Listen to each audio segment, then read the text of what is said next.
สดๆใหม่ๆเลยเด้อตัดคลิปลงนี่พวนไปหาเห็ดมา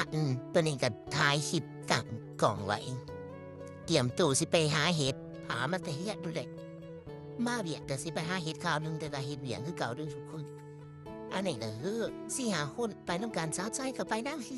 ำ ไปน้ำกันน้ำพลอยเอาเปื่อยโนกับดุ้มแล้วก็พ่อแม่ไหลมาเบิ่งเอาเด้อนี่เด้อเราไปหาเห็ดนี่สู้เจ้าเมื่อท่านในหอดป่าเห็ดมีคนสั่งเห็ดหนักเด้อพ่อสิได้อีรอกนอหมานค่ะค่ะฮ่าฮ่าฮ่าโอ้ยอยากสมกินดีก่อนพี่น้องเอ้ยแต่สิได้หน่อยได้ร้ายนั่นบ่จักจ้ะแต่ว่าทางนี้เว้าไว้ก่อนสิขายหรือสิกิน โอ้ยจะเป็นหมานค่ะ